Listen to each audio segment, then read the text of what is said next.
ശാസ്ത്രത്തിനും സാങ്കേതിക വിദ്യകൾക്കും ഇതുവരെയും കണ്ടെത്താനാകാത്ത അത്ഭുതങ്ങളുമായി നിൽക്കുന്ന ഇടങ്ങളെക്കുറിച്ച് നാം നിരവധി കേട്ടിട്ടുണ്ട്. ശാസ്ത്രത്തിനും കണ്ടുപിടുത്തങ്ങൾക്കും അപ്പുറത്ത് ഒരു പിടിയും നൽകാതെ നിൽക്കുന്ന ഒട്ടേറെ ഇടങ്ങൾ നമ്മുടെ നാട്ടിലുമുണ്ട്. ഇത്തരം ഇടങ്ങൾ തേടുമ്പോൾ ഏറ്റവും ആദ്യം പരിഗണിക്കേണ്ട ഒരിടമാണ് അത്ഭുതങ്ങൾക്കും വിസ്മയങ്ങൾക്കുമെല്ലാം ഒരു പടി മുന്നിൽ നിൽക്കുന്ന എല്ലോറ ഗുഹയിലെ കൈലാസനാഥർ ക്ഷേത്രം. എല്ലോറ ഗുഹകളിലെ ആയിരക്കണക്കിന് വർഷങ്ങളുടെ പഴക്കമുള്ള ഗുഹയും അതിന്റെ ചരിത്രങ്ങളും നമ്മെ മറ്റൊരു കാലത്തിലേക്കാണ് ക്ഷണിച്ചുകൊണ്ടുപോകുന്നത്.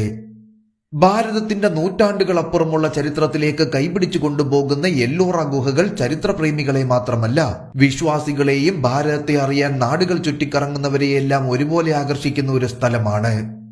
മഹാരാഷ്ട്രയിലെ ഏറ്റവും അധികം ചരിത്രങ്ങൾ ഉറങ്ങിക്കിടക്കുന്ന ഔറംഗാബാദിന് സമീപമാണ് എല്ലോറ ഗുഹകൾ സ്ഥിതി ചെയ്യുന്നത്.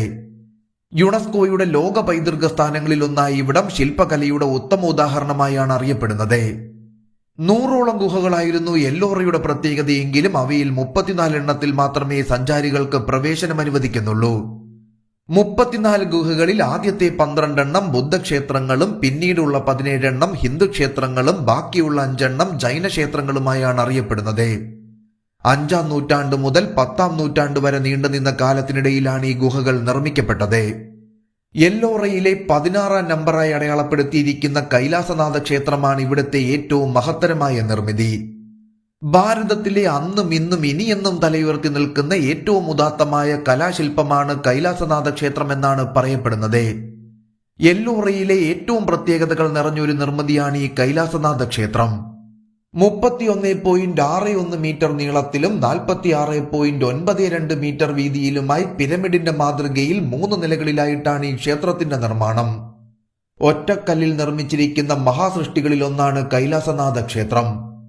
കാഴ്ചയിൽ മാത്രമല്ല, നിർമ്മാണ രീതികളിലും പ്രത്യേകതകളിലുമൊക്കെ ഈ ക്ഷേത്രം വേറിട്ട് നിൽക്കുന്നു. രാഷ്ട്രകൂട ഭരണാധികാരിയായിരുന്ന കൃഷ്ണ ഒന്നാമന്റെ നേതൃത്വത്തിൽ AD 760 ഈ ക്ഷേത്രം നിർമ്മിക്കപ്പെടുന്നത്. എല്ലോറയിലെ ചാരതന്ത്രി ഹിൽസിലെ ഒറ്റക്കല്ലിലാണ് ഈ ക്ഷേത്രം നിർമ്മിച്ചിരിക്കുന്നത്.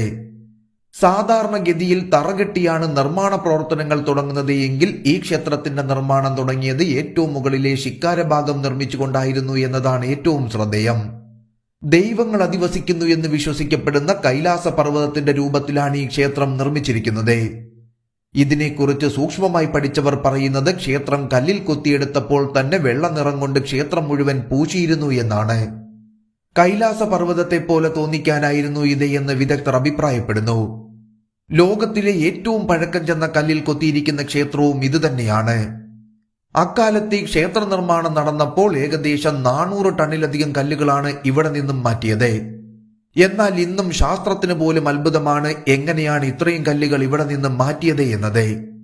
ഇന്ന് കാണുന്ന രീതിയിൽ ക്ഷേത്രത്തിന്റെ പണി പൂർത്തീകരിക്കാൻ 150-ലധികം വർഷങ്ങൾ വേണ്ടി വന്നിരിക്കാമെന്നാണ് കണക്കുകളും പഠനങ്ങളും വ്യക്തമാക്കുന്നത്. 7000-ലധികം പണിക്കാർ ഇതിന്റെ നിർമ്മാണ പ്രവർത്തനങ്ങളിൽ ഏർപ്പെട്ടിരുന്നതായും പറയപ്പെടുന്നു.